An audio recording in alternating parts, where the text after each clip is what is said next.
My heart surrenders to your design. You gave me purpose, so I give my life. I'm giving you all of me. Out of the darkness and into your light, my heart surrenders to your design. You gave me purpose, so I give my life. I'm giving you all of me.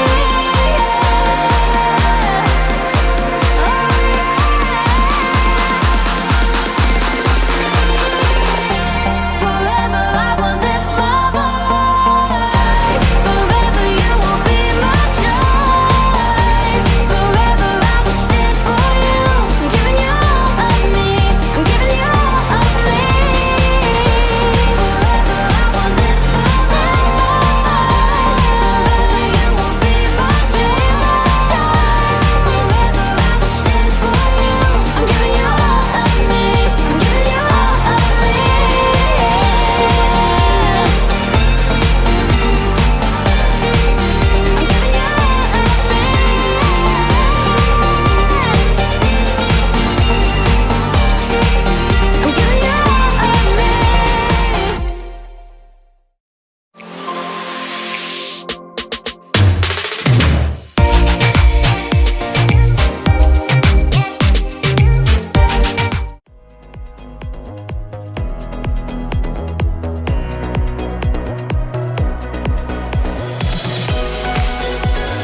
Me? Oh, I'm just up here in a hot air balloon still. Just floating around, not doing a whole lot. Been almost a week and this balloon still has not come down.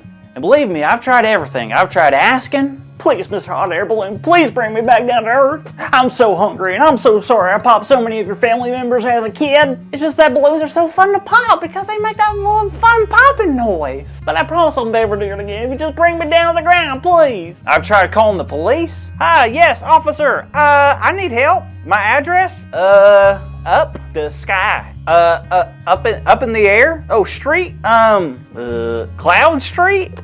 Hello? Officer? I've tried it all. I'm getting so hungry I can barely take it any longer. I guess the only way to go down is to pop the balloon. Here goes nothing. Carl! Don't do that! Ah, Katie! What did you do that for? I'm sorry, I just didn't want you to hurt yourself. Oh, good. I'm glad that didn't happen. I said I'm sorry? Plus, popping that hot air balloon could have been really bad. You could have been in a terrible situation. Well, newsflash, Katie, I'm already in a terrible situation. I'm not only stuck on this floating death trap, I'm so hungry. Sorry. So hungry I could eat the sandwich I left behind my bed when I was in kindergarten. Oh, wow. You're not kidding. I'm not. I haven't eaten in like 15 minutes. I just finished my last bag of Cheetos and I got nothing left. What am I gonna do? Well, let me ask you this. Have you asked? Oh, I already tried talking to the balloon, but it never responds. But I have never asked about food. Great idea, Katie. Excuse me, Mr. Hot Air Balloon? You don't by a chance have any like snacks or like, I don't know, something to munch on? Not the balloon, Carl. I meant, have you asked God for what you need? Oh, yeah, I knew that. Yeah, I'm sure. But seriously, this week, after reading our Bible story, I've been really trying to focus on asking God for what I need. You should too. Yeah, maybe you're right. You weren't talking about the story where Elisha had to deal with a famine, right? Yeah, that's the one. Oh, cool, because I had read that and I was wondering, what is famine? Oh, well, that's easy. A famine is when food is hard to find. It usually happens when it doesn't rain for a long time, so the crops can't grow, therefore making it harder and harder to make food. Oh, that makes sense. Because the story started off with Elisha and a bunch of other prophets that sat down to eat a meal, right? Exactly. One of the men had gone out to find some food, and when he came back and made a stew with it, things kind of went a little south. The stew was bad, right? Yep. For some reason, the stew was inedible. It was gonna make everyone sick, but Elisha knew exactly what to do. He grabbed some flour. Yep, I remember. Grabbed a bunch of flowers and put it in there. What kind do you think? Maybe roses, lilies, daffodils? Neither. It was flour, like cooking flour? Wait, how'd that fix it? Usually it wouldn't, but Elisha trusted God would use that flour to fix the stew so that the men could eat and survive during this hard time. Oh, that makes a lot more sense. Sure does. And something similar happened later on in the story as well. Yeah, I love this part. So kids, there's about 100 men with Elijah and they're all super hungry. And the famine sounds really awful. I don't think I'm famished. I don't want anybody else to be famished. So what happened next? A man from another city showed up and brought Elisha loaves of bread for them to eat. The only thing is, he brought only 20 loaves of bread for 100 men. Now, I don't know about you, but in my house, we'd be throwing elbows and fighting over that food. I can imagine. And the people were worried because obviously that wasn't the amount they expected. But Elisha told them that the Lord said this: they will eat and have some left over. Now, I'm sure some of them doubted because how does 20 loaves feed 100 men? But guess what? It did. Yup, the men ate until they were full and there was still some left over. It was truly a miracle. How incredible is that? Imagine if things like that happened today. Carl, they do. What are you talking about? I'm talking about the countless things that happen every day that prove to us just how God is taking care of us. Really? Really, I mean, look around. God gives us sunlight to keep us warm, gives us air to breathe and lungs to take in that air. God even gives us loving people to guide us and help us through tough times. God is always giving us what we need and even the things we want, but sometimes we just need to ask. You think God listens to us when we ask? Of course. And I truly believe there are some things in this world that would not happen if we didn't ask God for it. So you're telling me if I asked for something right now, God would give it to me? Well, that's not exactly how it works. God isn't like a genie where whatever we want we get. God created us and cares about us so much. God will always help us when we need help. I think I understand now. Just like a parent takes care of their kids' needs, so will God take care of our needs. You got it. But even more so, God has a plan for us. So when we are faced with trouble or struggles, we shouldn't hesitate to ask God for help.